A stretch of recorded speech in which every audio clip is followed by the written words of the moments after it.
لو اللابتوب بتاعك بيهنج او بيعلق او حتى بيفتح ببطء وبياخد وقت كتير جدا عقبال ما يشتغل، او في اي مشكله ممكن تكون بتواجهك، ما تفوتش ولا ثانيه في الفيديو ده، لان انا هحل لك كل المشاكل اللي ممكن تكون واجهتك في يوم من الايام.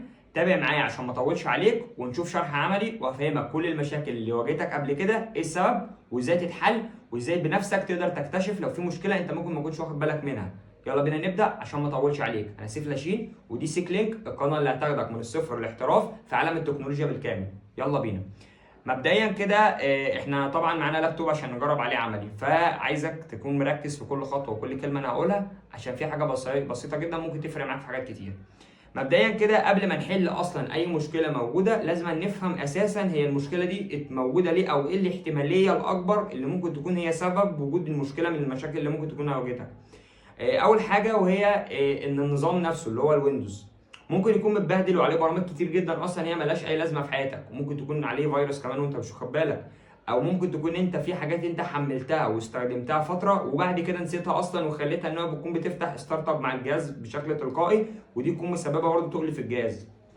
تاني حاجه طبعا وهي الهارد ديسك ان هو بطيء. لو بتستخدم في 2025 هارد ديسك اتش دي دي ومشغل عليه نظام الويندوز، انت كده مدمر الدنيا حرفيا، لان ده مستحيل يديك سرعه، لان الهارد ديسك الاتش دي دي بيقرا بسرعه 100 ميجا في الثانيه بس، فالاحسن لك انك تحط الويندوز بتاعك على الهارد اس اس دي عشان ده بيقرا ب 3000 ميجا في الثانيه، فرق 30 ضعف. فطبعا الوضع بتاع الجهاز بتاعك الحالي يعني هينقل في حته تانيه لما تغير الهارد ده، يعني حاجه ثقه ما فيهاش اي كلام تاني. تالت حاجه وهي الرامات، ان هي تكون المساحه بتاعتها قليله فمش مكفيه الضغط اللي هي متعرضه له على الجهاز، او استخدامك اليومي اللي معاه يكون غلط. فيلا بينا نشوف هنعمل ايه. طبعا في ناس اول لما الجهاز بيبدا يهنج تروح مغيره ويندوز على طول، ما تفكرش في اي حاجه، اول حاجه تروح عاملاها تروح مغيره النسخه، وده طبعا غلط تماما، لان ممكن تكون المشكله حلها في حاجات بسيطه وانت تروح مغير نسخه ويندوز كده على طول وبوظ الدنيا اصلا اكتر ما هي كانت بايظه. ممكن كمان يكون معاك على الجهاز بتاعك نسخه اوريجينال، تروح جايب لها نسخه اصلا ثانيه مش اوريجينال كوبي، وتكون بوظت الدنيا اكتر ما كانت، فاللي هو انت كده جبت كحاله عمتها زي ما بيقولوا. فده مش دايما يكون الحل، ممكن زي ما قلت ممكن يكون مشكله من الهارد، ممكن تكون مشكله من الرامات، ممكن تكون مشكله من المعالج. وطبعا هنشوف الثلاث خانات دول احنا ازاي لو حصل فيهم مشكله في الفيديو ده نحلها مع بعض.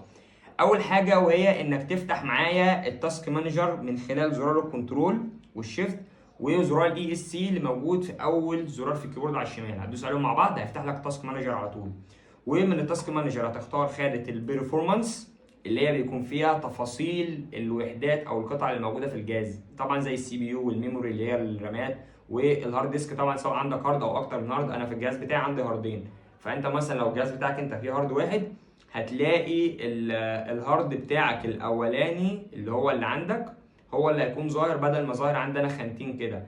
او برضه لو انت عندك هارد متقسم لاكتر من بارتيشن هيظهر لك برضه كل هارد اسمه ورقمه، زي ما عندي مثلا وليكن ديسك صفر والبارتيشن سي. لو معاك بقى اكتر من بارتيشن هتلاقي رمز البارتيشن مكتوب هنا جنب برضو كلمه ديسك صفر اللي هو الديسك الواحد اللي موجود عندك. فاول خانه هتروح تبص عليها هي خانه السي بي يو اللي هي فيها المعالج. طبعا هتشوف نسبه استهلاك المعالج اللي موجوده دلوقتي على الجهاز، لان هي بيكون فاتح لك كل بيانات المعالج بالكامل. لو لقيت ان نسبه الاستهلاك بتاعه المعالج اكتر من 80% فتاكد ان في حاجه غلط في الجهاز، خصوصا لو انت مش فاتح على الجهاز اي حاجه. تمام. نسبه المعالج الطبيعيه اللي المفروض تكون في الجهاز كجهاز لسه انت فاتحه مش فاتح عليه اي حاجه ما تتعداش ال 30%، ده طبعا في حاله ان مفيش حاجه شغاله في الخلفيه زي ما قلت من شويه، او ان مفيش فيروسات. لو حصل غير كده يبقى في حاجه في الجهاز غلط.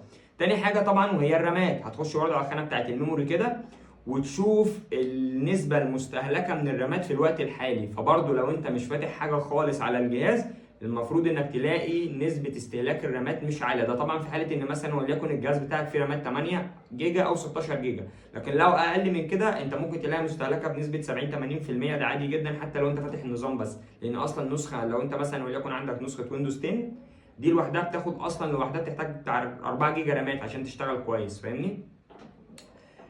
فطبعا انت لو رامات عندك عاليه ولقيت نسبه الاستهلاك فيها عاليه يبقى برضو في حاجه شغاله في الخلفيه بتستهلك قدره الجهاز ومخليه ان نسبتها عاليه. طبعا اخر حاجه طبعا وهي الهارد ديسك، هتخش على الهارد ديسك بتاعك. طبعا لو انت ماليه اصلا حاجات في المطلق فانت لازم تنضفه، لان ده هيأثر على السرعه، سواء بقى كان اس اس دي، سواء كان اتش دي، سواء كان اي حاجه، هيأثر معاك بشكل واضح جدا وملحوظ على قدره الجهاز اذا كان الهارد مليان.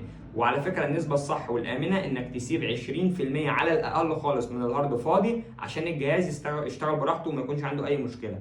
طبعا بعد ما تفحص الثلاث خانات اللي انا قلت لك عليهم دلوقتي في التاسك مانجر وتلاقيهم تمام، في حاجه كمان انت ممكن تعملها او حاجه مهمه جدا تخلي بالك منها، وهي طبعا انك اول حاجه هتروح على الخانه بتاعه الديسك كلين اب عشان تشوف لو في اي ملفات مالهاش اي لازمه على الهارد ديسك بتاعك تنضفها. وهتعمل كده ازاي بقى؟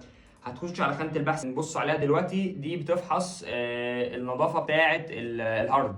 هتكتب في السيرش بتاع جوجل بتاع الويندوز، هتكتب كلمه ديسك كلين اب، هتلاقيها زي كده. هتعمل ران از ادمنستريتور وهتختار البارتيشن اللي انت عايز تفحصه، سواء السي، سواء بقى انت عندك مثلا دي اي اف، ايا كانت الرموز انت هتختار البارتيشن في المطلق اللي انت عايز تفحصه. وليكن مثلا عندي انا هفحص مثلا بارتيشن اي، وهتدوس اوكي وهتسيبه. هياخد شويه وقت كده وهيطلع لك الحاجات اللي موجوده عندك اللي فيها مشكله ومحتاجه تتنظف. طبعا لو انت مثلا وليكن هتختار حاجه زي كده وهتدوس اوكي وهتدوس على ديليت فايلز، الحاجات اللي مالهاش لازمه هتتمسح كلها، هيبدا يعمل لك وهيفضي لك الدنيا كلها اللي فيها مشكله. طبعا بعد كده هنخش على حاجه دي برضو من الحاجات المهمه اللي بتاثر على الرامات، وهي الاداه اللي موجوده في قائمه ران. طب ازاي هنفتح قائمه ران؟ هندوس على زرار الويندوز وحرف الار مع بعض، هتفتح لنا قائمه ران، هنكتب فيها الكود ده، هنكتب علامه البرسنت اللي هي علامه النسبه المئويه، وهنكتب جنبها تيم، وهنعمل نفس العلامه دي تاني اللي هي اختصار لتمبرري فايل اللي هي الملفات المؤقته، وهندوس اوكي. طبعا اول لما هنفتح الخانه دي او المكان ده هنلاقي فيه ملفات كتير جدا زي كده وكمان اكتر من كده. الملفات دي كلها تمسحها، هتعمل لها سيلكت اول من اختصار كنترول اي، هيحددهم لك كلهم، وهتدوس على زر ديليت في الكيبورد، وطبعا هتروح مسحهم هتمسحوا معاك. انا طبعا عشان مسحهم كلهم فالملفات اللي باقيه دي طبعا للاسف ملفات ما بتتمسحش فيها مشكله. المهم بعد ما هتمسح وتفضي المكان ده طبعا هتلاقي فيه مشكله، هتلاقي فيه جزء كبير من المشكله اللي انت ممكن تكون بتواجهها هتكون اتحلت. طبعا اخر حاجه وهي اننا هنكشف على خطوه مهمه جدا، ودي بقى اللي بتخلي الجهاز يفتح اسرع بنسبه 50%، وهي برضو من قائمه ران.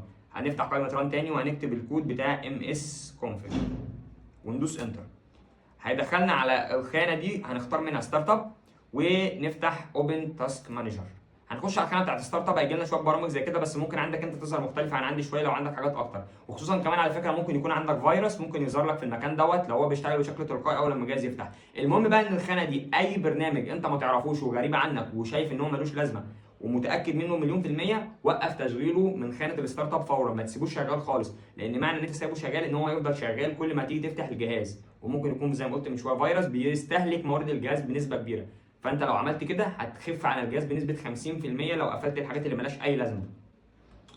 طبعا دلوقتي انت بعد ما كان الجهاز ممكن ياخد معاك وقت طويل جدا عشان يفتح، انت دلوقتي حرفيا هتختصر الوقت كتير جدا.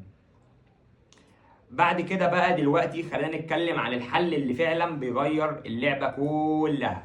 اول حاجه زي ما قلت من شويه، لو جهازك عليه هارد اتش دي دي لازم تغيره الاس اس دي فورا، عشان ده هيفرق معاك كتير جدا جدا جدا في سرعه واداء الجهاز.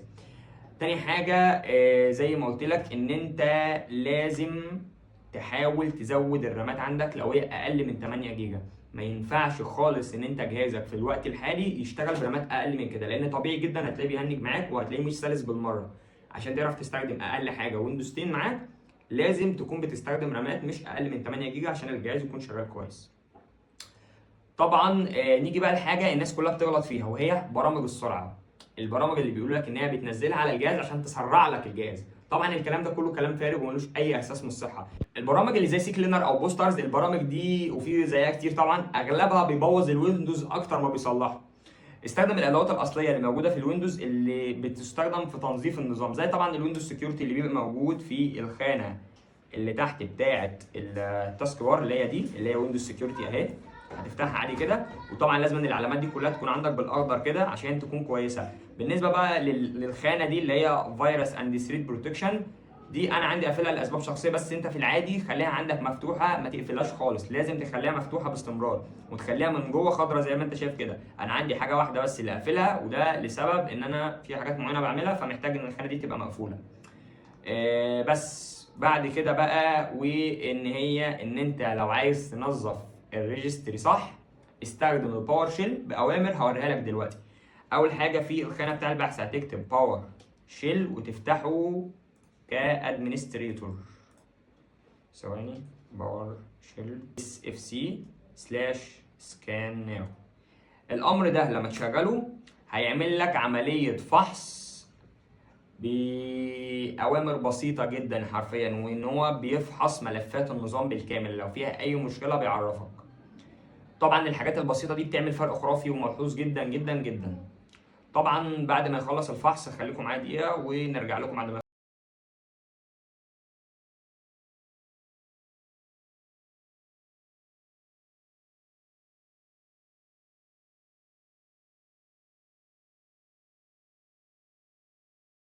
خلص الفحص. وخد بالك لو الجهاز بتاعك كويس ما فيهوش أي حاجة هيظهر لك نفس الجملة اللي ظهرت لي دي بالظبط، اللي هي دي.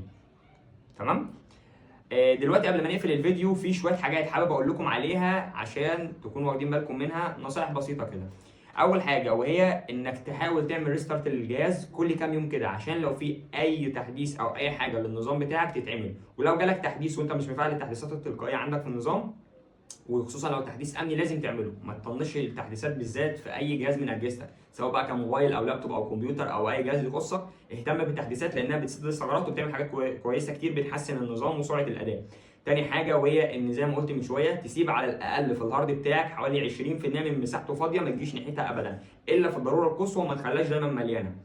تالت حاجه وهي انك ما تحملش اي حاجه تقابلك من على الانترنت، لان ممكن برامج خفيفه جدا وصغيره تكون عباره عن فيروسات وبوظ لك الدنيا خالص. طبعا انك تستخدم انتي فيروس موثوق من الجهاز، بلاش تجيب برامج ملهاش اي معلومات عن المصدر بتاعها وتحطها عندك كانتي فيروس، انت كده ما بتعملش حاجه غير انك بتبوظ الدنيا اكتر. عندك برامج زي ويندوز ديفندر، دي انتي فيروس محترم جدا وخاص جاي من مايكروسوفت يعني مضمون. طبعا واهم نصيحه هي انك ما تستسلمش وتقول ده انا جهازي قديم وعندي مشاكل والقصص دي كلها، لا بالعكس، لان زي ما قلت لك ممكن حاجات بسيطه جدا تكون حلها سريع وسهل، وتكون انت عملت حاجه تكون بوظت الدنيا اكتر. هي انك ما تسرعش انك تعمل الحاجه، خليك تفكر وتدور الاول قبل ما تفكر تعمل اي حاجه او كده او كده عشان ما تبوظش الدنيا. ولو وصلت للنقطه دي من الفيديو طبعا فانت فعلا ناوي انك تصلح جهازك مش بس بتشتكي.